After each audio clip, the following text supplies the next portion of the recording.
দিল্লিতে শেখ হাসিনাকে সংবাদ সম্মেলন করতে দেওয়ার পর থেকেই ভারত বাংলাদেশ সম্পর্কটা কোন দিকে যাবে এ নিয়ে যখন ভারতে বাংলাদেশের সংবাদ মাধ্যমে আলোচনা তুঙ্গে, তখন বাংলাদেশের প্রধানমন্ত্রীর সঙ্গে সাক্ষাৎ শেষে বাংলাদেশে নিযুক্ত ভারতের রাষ্ট্রদূত দীনেশ ত্রিবেদীর সরাসরি দিল্লিতে গিয়ে ভারতের প্রধানমন্ত্রীর সঙ্গে সাক্ষাৎ, ভারতের গোয়েন্দা সংস্থা রয়ের প্রধান পরাগ জৈনের বাংলাদেশে সফর এবং বাংলাদেশের কর্তা ব্যক্তিদের সঙ্গে সাক্ষাৎ, এসবের পর এই জল্পনাও তুঙ্গে উঠেছে যে ঠিক কি ঘটছে বাংলাদেশ ভারত সম্পর্কের মধ্যে, এবং বাংলাদেশ থেকে বাংলাদেশের প্রধানমন্ত্রী তারেক রহমান ভারত সফরে যাবেন কিনা এই প্রশ্নটা বাংলাদেশে যেমন শীর্ষস্থানীয় দৈনিকগুলো লিখছে তিনি কিছুতেই যাবেন না, ভারতের শীর্ষস্থানীয় দৈনিকগুলো এখনো লিখছে যে খুব শিগগিরই তারেক রহমানের ভারত সফর হতে যাচ্ছে। এরই মধ্যে কোনো কোনো পত্রিকা একথাও লেখা শুরু করেছে যে সেপ্টেম্বরে ব্রিক্স সম্মেলনের আগেই এই মাসের শেষেই হয়তোবা তারেক রহমানের প্রথম ভারত সফরটি অনুষ্ঠিত হতে পারে। আর নর্থ ইস্ট নিউজ তারা খবর দিয়েছিল যে ব্রিক্স সম্মেলনের পরপরই শেখ হাসিনাকে বাংলাদেশে ফেরানোর বিষয়ে ভারতের গোয়েন্দা সংস্থা প্রধান পরাগ জৈন গিয়ে বাংলাদেশের কর্তা ব্যক্তিদের সঙ্গে আলাপ করে এসেছেন এবং তার পরপরই শেখ হাসিনা ফিরবেন। এখন তারেক রহমান যদি এখন আগস্টে ভারত সফর করেন, শেখ হাসিনার বাংলাদেশে ফেরা তাহলে কখন?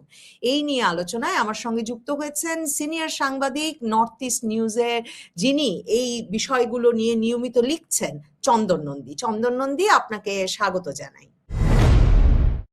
চন্দন নন্দী, আপনি সরাসরি নর্থ ইস্ট নিউজে লিখলেন যে ব্রিক্স সম্মেলনে প্রধানমন্ত্রী তারেক রহমান তো ভারত সফরে আসবেনই, তার পরপরই শেখ হাসিনার দেশে ফেরার একটা সম্ভাবনা তৈরি হয়েছে এবং সে নিয়ে প্রস্তুতির জন্যই ভারতের গোয়েন্দা প্রধান সহ ভারতের 4 জন শীর্ষস্থানীয় গোয়েন্দা বাংলাদেশ সফর করলেন।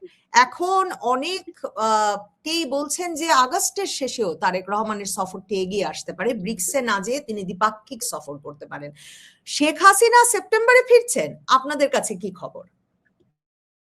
দেখুন, আমি যেই খবরটা করেছি, লিখেওছি কদিন আগে, যে তারেক রহমান সাহেব এখানে এই মাসের শেষেই আসতে পারেন। এখন এই মাসের শেষে প্রশ্নটা কেন আসছে? ব্রিক্সের নিমন্ত্রণ যা দেওয়া হয়েছিল ওনাকে, সেটা বাংলাদেশ সরকারের থেকে নাকচ করে দেওয়া হয়েছে। তার মানে আমরা এটা ইজিলি ধারণা করে নিতে পারি যে উনি একটা ওয়ান অন ওয়ান মিটিং চাইছেন প্রাইম মিনিস্টার নরেন্দ্র মোদীর সঙ্গে। সেটা একটা অন্য ধরনের পলিটিক্যাল একটা লেজিটিমেসির মতন দাঁড়িয়ে যায় ব্যাপারটা, সেটা সবাই দেখে, সেটা সবাই এক্সপেক্ট করে আর কি। তো আমার মনে হয় যে এখানে দুটো লেভেলে এই প্রক্রিয়াটা চলছে। একটা বিউরোক্রেটিক লেভেলে চলছে, যেটা শেখ হাসিনার বাংলাদেশ ফেরত যাওয়া নিয়ে এই মুহূর্তেই হচ্ছে কেন, সাডেনলি এই আর্জেন্সি কেন, সেটা নয়, একটু পরে আসবো। বাট এই মুহূর্তে যেটা আমি বলতে চাই যে দুটো লেভেলে কিন্তু এই এনগেজমেন্টটা হচ্ছে। একটা হচ্ছে ব্যুরোক্রেটিক লেভেলে, যেটা আমাদের গোয়েন্দা সংস্থার যে 4 জন অফিসিয়ালস ঢাকায় গেলেন 9 তারিখ আর 10 তারিখ ওনারা ছিলেন, একটা সেই লেভেলে হচ্ছে শেখ হাসিনার ফেরত আসা নিয়ে, যাওয়া নিয়ে, এবং তার সঙ্গে যুক্ত যে সিকিউরিটি মেজার্স গুলো করতে হবে বাংলাদেশে, সেটা নিয়ে। আরেকটা হচ্ছে পলিটিক্যাল লেভেলে, যেটা তারেক রহমান সাহেবের পক্ষ থেকে আসছে, যে রিকোয়েস্টটা এসছে। আমার স্ট্রং ধারণা যে ওনার সঙ্গে যে ভারতীয় হাই কমিশনার আছেন ঢাকায়, দীনেশ ত্রিবেদী সাহেব, ওনার সঙ্গে এই আলোচনাটা কিন্তু হয়েছে এবং উনি তড়িঘড়ি একই দিনে, আমার কাছে যে ইনফরমেশন আছে, 3:34 এয়ার ইন্ডিয়ার ফ্লাইটে ওই 4 জন অফিসিয়াল যারা গিয়েছিলেন তারা ফেরত এসছেন দিল্লিতে, ফেরত হলেন, রওনা হলেন দিল্লির দিকে। আর ঠিক তার 1 ঘন্টা পরেই কিন্তু 4:44 ইন্ডিগো ফ্লাইটে মিস্টার ত্রিবেদী চলে এলেন দিল্লিতে। আর তার পরের দিন উনি প্রধানমন্ত্রীর সঙ্গে দেখা করলেন। আই এম শিওর উনি ওই সময় আমাদের যে ন্যাশনাল সিকিউরিটি অ্যাডভাইজার আছেন মিস্টার অজিত দোভাল, ওনার সঙ্গেও দেখা করেছে। সেটা একটা সাইড স্টোরি হয়তো এই মুহূর্তে বলা যেতে পারে, বাট পলিটিক্যাল লেভেলে কিন্তু ক্লিয়ারেন্সটা লাগবে। সেই জন্যই কিন্তু উনি প্রাইম মিনিস্টার নরেন্দ্র মোদীর সঙ্গে দেখা করেছেন, যে এরকম রিকোয়েস্ট আমরা তারেক রহমান সাহেবের তরফ থেকে পেয়েছি, যে উনি সরাসরি আপনার সঙ্গে ওয়ান অন ওয়ান মিটিং করতে চান। আর ভারতের প্রধানমন্ত্রী, ওনার নানান এনগেজমেন্ট থাকতে পারে, ব্রিক্সের আগে যখন হচ্ছে, অগস্ট মাসের শেষের দিকে যখন হচ্ছে, তো সেই ক্লিয়ারেন্সটা পলিটিক্যাল লেভেল থেকে আসতে হবে। তো এই এই এটার বেসিসেই কিন্তু কথাবার্তা এগোবে। সো এখানে একটা নেগোসিয়েশন হচ্ছে, একটা একটা ডিল মেকিং হচ্ছে, যে তারেক রহমান সাহেব ভারতের প্রধানমন্ত্রীর সঙ্গে ওয়ান অন ওয়ান দেখা করবেন, আর at the same time Tarique Rahman এই কনসেশনটা দিতে তৈরি হচ্ছেন যে শেখ হাসিনা ফিরবেন, আর তার জন্য যে সিকিউরিটি বন্দোবস্ত যেটা লাগবে সেটার জন্য তারা এই চারজন অফিসিয়ালস কি কোনো বাধা দেয়নি আসতে। তারা এসছেন খুব কনফিডেন্টলি, তারা নানান অফিসিয়াল লেভেলে তারা দেখা করেছেন, এবং তারা তারেক রহমান সাহেবের যে ডিফেন্স অ্যাডভাইজার আছেন ব্রিগেডিয়ার শামসুল ইসলাম, তার সঙ্গেও দেখা করেছেন। তো আমার মনে হয় যে এখানে এই গিভ অ্যান্ড টেকটা কিন্তু হচ্ছে। আপনি তো মানে দীর্ঘ সময় ধরেই বাংলাদেশের রাজনৈতিক পরিস্থিতির দিকে একটা গভীর মনোযোগ রাখেন, কিন্তু বিশেষ করে 24শে আগস্টের পর থেকে নিয়মিত লিখছেন বাংলাদেশের রাজনৈতিক যে কোনো মানে পরিস্থিতির যে কোনো অগ্রগতির নিয়েই। কিন্তু আপনার মনে হচ্ছে কিনা যে হঠাৎ খুব দ্রুত এগোচ্ছে ঘটনা প্রবাহ, এবং ভারতকে কি খুব তৎপর মনে হচ্ছে? ভারতকে তো এত তৎপর একরকমের নীরব মনে হচ্ছিল এই সপ্তাহ আগে পর্যন্ত। রাইট। তো এখানে নিশ্চয়ই জিওপলিটিক্যাল যে একটা সিচুয়েশন তৈরি হয়েছিল জুলাই অগস্ট 2024 এর যে রেজিম চেঞ্জ হলো, সেই রেজিম চেঞ্জের যে পরিস্থিতি, যে সিচুয়েশন, সেটার থেকে কিন্তু এই 2 বছরের মধ্যে বা তার 2 বছর শেষ হওয়ার নাগাদ এই জায়গাটা আমরা একটা পরিবর্তন দেখতে পাচ্ছি, যেখানে ভারতের তরফ থেকে একটা আড়ষ্ট ভাব ছিল।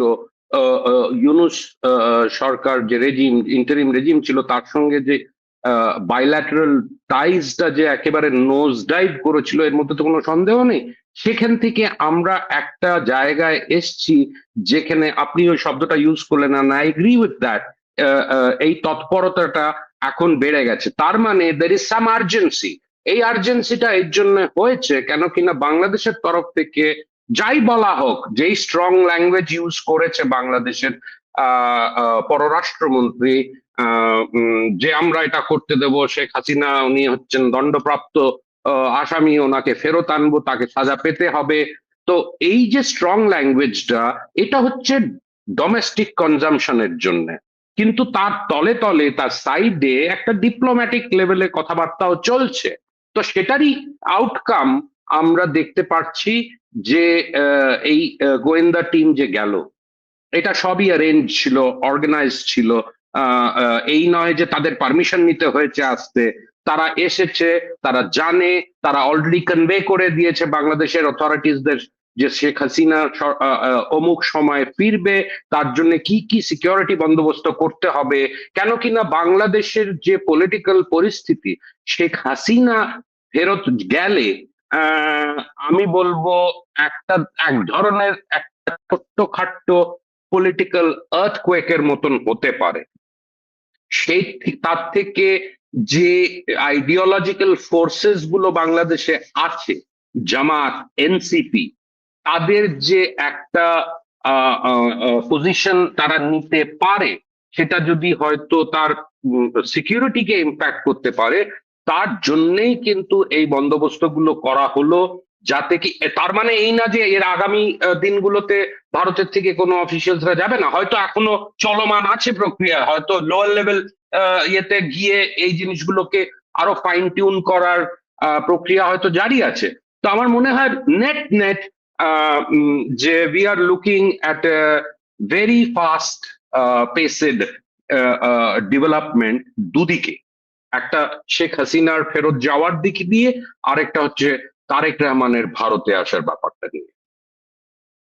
মানে শেখ হাসিনা তাহলে কবে ফিরবেন, মানে সেটা আরেকবার আপনাকে জিজ্ঞেস করি। আর তার আমার সাথে সাথে মনে হয় প্রশ্নটা যে হচ্ছে, দাদা একটা প্রশ্ন জুড়ে দেই, যে দেখেন এমনি যখন আমরা উপর দিয়ে দেখছি বাংলাদেশে তো কিচ্ছু পরিবর্তন হয় নাই। বাংলাদেশে আওয়ামী লীগের ওপর রাজনৈতিক কার্যক্রমের নিষেধাজ্ঞাটা উঠে যায় নাই। বাংলাদেশে এমন না যে আওয়ামী লীগের শীর্ষস্থানীয় এমনকি বয়োবৃদ্ধ নেতাদেরও জামিন হওয়া শুরু করেছে, কোনো লক্ষণ নাই। শুধু ভীষণ তৎপর ভারতকে দেখা যাচ্ছে। মানে আমি মনে করি এই যে দীনেশ ত্রিবেদী মোদির বৈঠকটা, সেটা যে একদম প্রকাশ করে দেওয়া হলো, এটাও তো একটা স্পষ্ট বার্তা যে একেবারে প্রধানমন্ত্রী বাংলাদেশ সম্পর্কটা দেখছেন। তাহলে মানে এটা কেন, মানে এই উপর দিয়ে আমরা কিছুই দেখছি না পরিবর্তন, কিন্তু নিচে এত কিছু ঘটে যাচ্ছে। আমার মনে হয় যে উই শুড নট এক্সপেক্ট এতগুলো জিনিস একসঙ্গে ঘটতে। আমার মনে হয় যে একটা মেইন জায়গায় যদি এক ধরনের clarity pi at the top লেভেলের, যে সিকিউরিটি যেটা লাগবে আর কি শেখ হাসিনার ফেরত যাওয়া নিয়ে, আমার মনে হয় সেই জায়গাটা যদি ক্ল্যারিটি হয়, বাকি জায়গাগুলো কিন্তু will all should fall in place. আমার মনে হয় বাংলাদেশের নানান জেল, মেন জেলস গুলোতে যে আওয়ামী লীগের নেতা কর্মীরা আছে, তাদের বিরুদ্ধে যে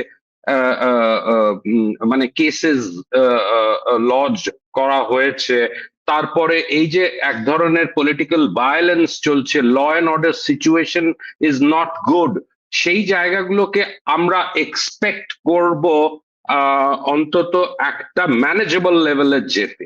সেখানে বাংলাদেশের যে অ্যাডমিনিস্ট্রেশন আছে, police administration, civil administration, maybe even army, তাদের হয়তো একটা রোল প্লে করতে হতে পারে এই ল অ্যান্ড অর্ডার সিচুয়েশনটা, যেটা একটা নোজ ডাইভ করেছিল, সেটাকে একটা ম্যানেজেবল জায়গায় আনতে। কেন কিনা একটা ইনক্লুসিভ পলিটিক্স কিন্তু শুধু একটা পার্টির ওপর থেকে ব্যান তুলে দেওয়া এবং তাকে তার ফেরত আসা সেখানেই সীমিত থাকে না। আমার মনে হয় পলিটিক্যাল অ্যাটমসফিয়ার একটা তৈরি করতে হলে এক ধরনের ভায়োলেন্স কমতে হবে, এক ধরনের চেষ্টা করতে হবে বাংলাদেশের অ্যাডমিনিস্ট্রেশনকে, তাদের পুলিশ অ্যাডমিনিস্ট্রেশনটাকে স্ট্রেংথেন করতে হবে, এবং দেখতে হবে that there is no loss of life and limb and property, যেটা বাংলাদেশে খুব র্যাম্পেন্ট এখন চলমান। তো এই জিনিসগুলো হয়তো সময় লাগবে, and সেটার সেখানেই আর কি আমার মনে হয় তারেক রহমান সাহেব যেটা 6 মাসের মধ্যে করতে পারেননি, সেটা ওনাকে আপ্রাণ চেষ্টা করে হয়তো সেই জায়গাটায় আনতে হবে। কেন কিনা ওনাকেও কিন্তু জবাবদেহি হতে হবে বাংলাদেশের মানুষের সামনে, যে আমি কি এখন অব্দি ল অ্যান্ড অর্ডার সিচুয়েশন, যেটা একটা বেসিক রিকোয়ারমেন্ট, সেটা কি আমি ফুলফিল করতে পেরেছি। পলিটিক্যাল ইনস্টেবিলিটি, মানে একটা আনসার্টেনটি যেটা চলছে, সেটা হয়তো কিছুটা রিজলভ হতে পারে যেই মাত্র আওয়ামী লীগের ওপর থেকে ব্যানটা তোলা হবে এবং তাকে এক ধরনের প্যাসেজ দেওয়া হবে, যাতে কি তারা পলিটিক্যাল প্রক্রিয়ার মধ্যে আবার ফিরে আসতে পারে। সো নেট নেট অনেকটাই ডিপেন্ড করছে কিভাবে তারেক রহমান সাহেব এই জিনিসটাকে অ্যাপ্রোচ করবে।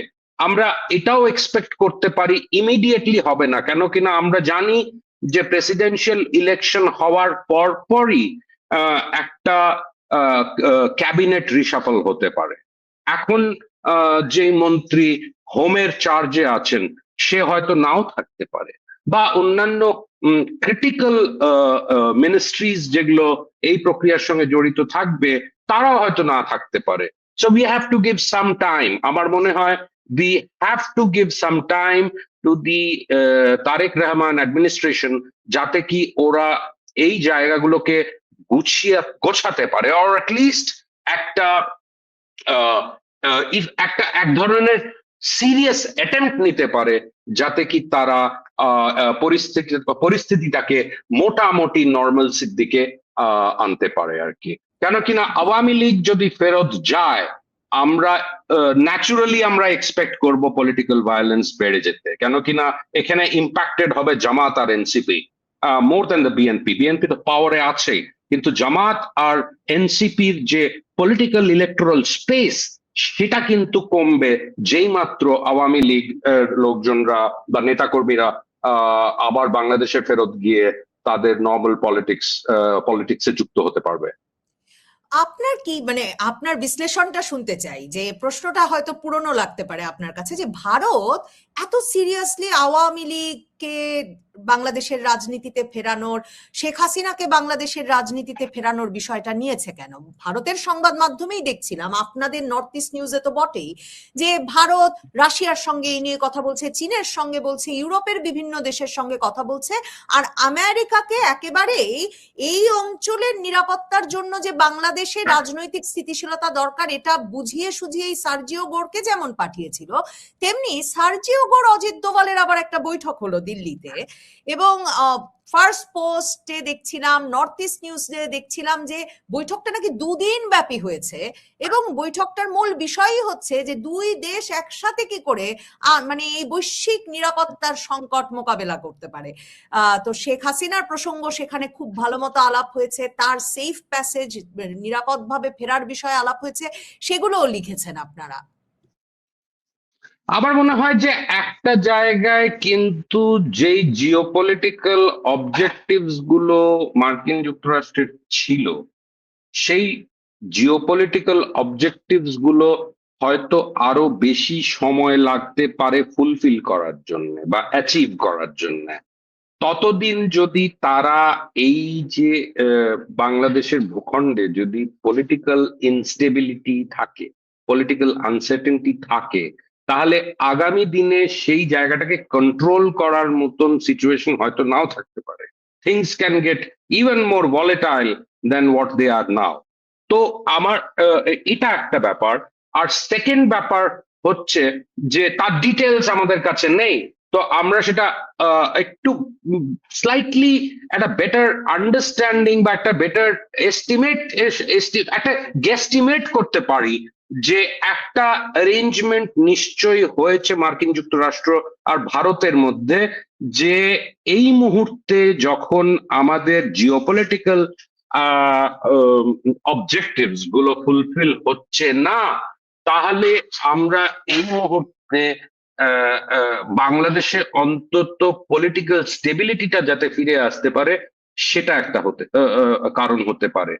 নাম্বার 2, যে এই যে নেগোসিয়েশনস গুলো হয়ে থাকবে বিটুইন আওয়ামী লীগ লিডারশিপ, ভারতের যারা সিকিউরিটি এর সঙ্গে যুক্ত আছে বা পলিটিক্যাল লিডারশিপ, মার্কিন যুক্তরাষ্ট্রের যারা ডিপ্লোম্যাটিক এবং সিকিউরিটির সঙ্গে যুক্ত আছে, তাদের মধ্যে একটা নিশ্চয়ই এমন ইন্টেন্স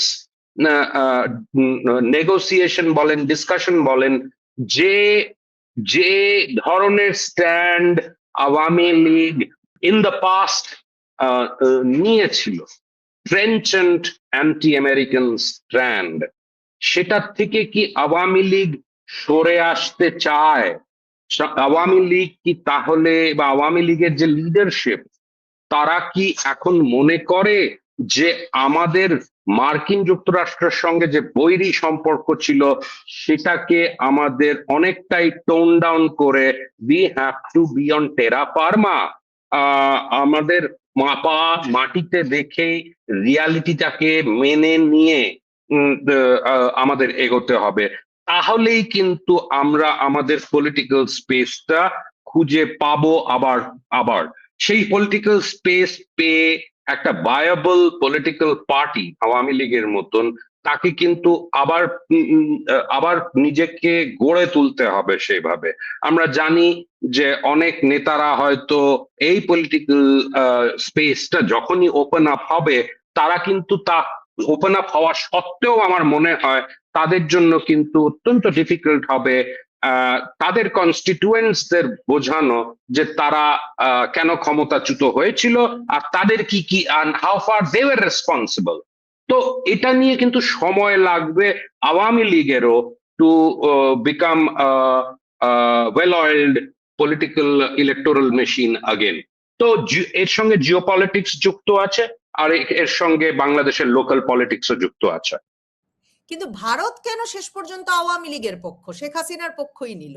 আমার মনে হয় এটাকে বাংলাদেশের আওয়ামী লীগের লোকজনরা হয়তো সেই লেন্স দিয়ে দেখছে, কিন্তু বাংলাদেশ ভারত কিন্তু আরেকটু রিয়ালিস্টিক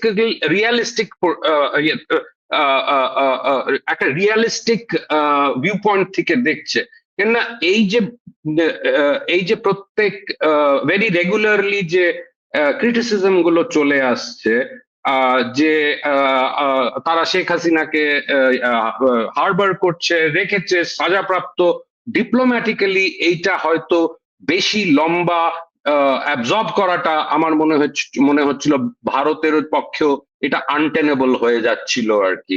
কেন কিনা যেই ধরনের এক্সপ্লেনেশন এর থেকে পাচ্ছিলাম, তার থেকে বোঝা যাচ্ছিল যে এটাকে আর ডিফেন্ড করার মতন খুব একটা স্পেস যে ইন্ডিয়ার ছিল তা নয়। সেই জন্য এই তৎপরতাটা আমরা দেখতে পাচ্ছি।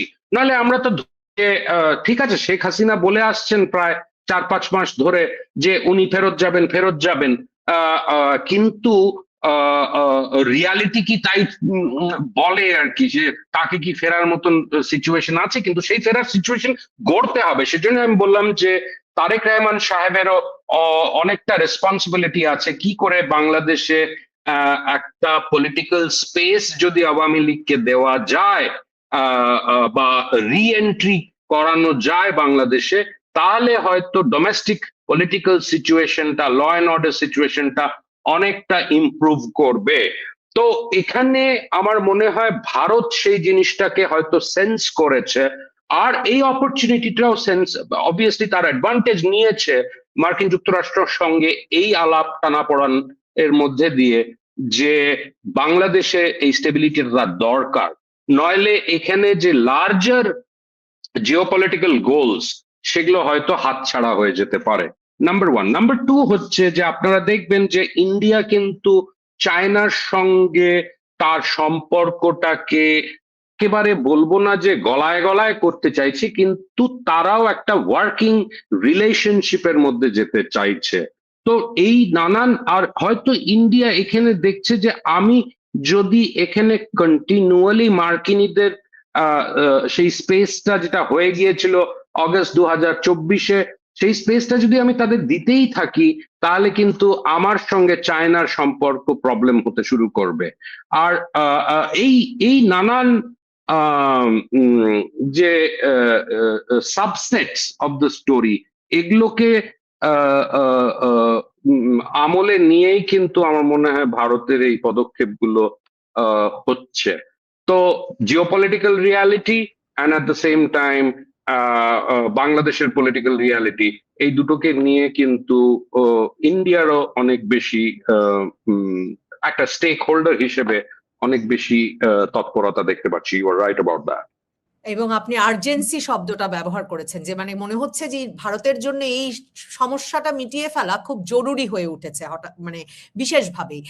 শেষ প্রশ্ন চন্দন নন্দী আপনাকে, যে শেখ হাসিনা তাহলে কবে ফিরবেন? তিনি তো বলেই রেখেছেন তিনি ডিসেম্বরের মধ্যেই ফিরবেন।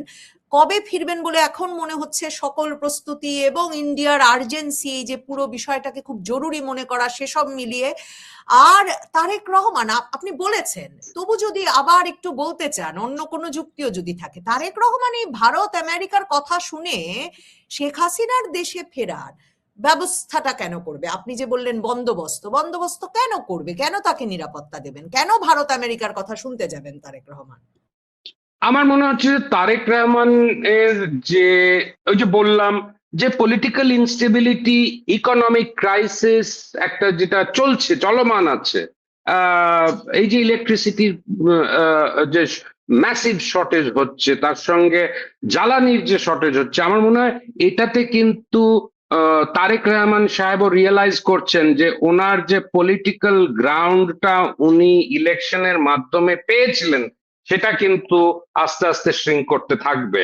তার এগেনস্টে পাবলিক ওপিনিয়ন কিন্তু অনেকটা শিফট করে গিয়ে যাচ্ছিল, সেটাকে তাকে অ্যারেস্ট করতে হবে। তাকে তো দেখাতে হবে যে she is being able to govern. উনি যদি একটা দেশে করতে পারেন, তার প্রাইম মিনিস্টার হয়ে তার মানে তার লাভটা কি হচ্ছে আর কি।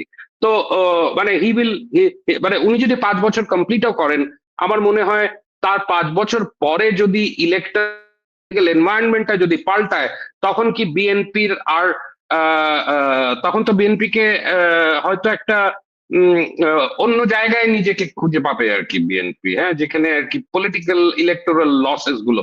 তো আমার মনে হয় নানান ক্যালকুলেশন, যে আমি আবার পরিস্থিতিটাকে কতটুকু বাঁচাতে পারি, সেই হার্ড রিয়ালিটিটা বোধহয় হ্যাজ অলসো বিটেন হিম। এই জন্যই উনিও রাজি হয়েছেন আওয়ামী লীগকে সেই স্পেসটা দেওয়ার জন্য। সবকিছু আমরা আমরা চাই অ্যাজ ইফ এভরিথিং হ্যাপেন্স মানে এভরি ডে, সেটা সম্ভব না। I think we need to give some space, some time to Tarique Rahman and the BNP to create that opportunity, to create that space for the return of the Awami League. তাহলে শেখ হাসিনা কবে ফিরবেন? সেপ্টেম্বরে না December? আমার মনে হয় যে দেখুন, উনি যখন লাস্ট 5 তারিখে যখন উনি ভারতীয় ইন্টারন্যাশনাল মিডিয়ার সঙ্গে ইন্টারাক্ট করলেন, ওই সময় কিন্তু ওনার কাছে অপরচুনিটি ছিল ডিসেম্বরে ফেরার কথা বলার। কিন্তু আপনারা নিশ্চয়ই নোটিস করে থাকবেন, ওই যে প্রায় 1 ঘন্টার যে ইন্টারাকশন হলো, সেখানে কিন্তু উনি কোনো কোনো সময়ের ব্যাপার বলেননি যে আমি ডিসেম্বরে ফিরবো। হ্যাঁ, that leads us to believe.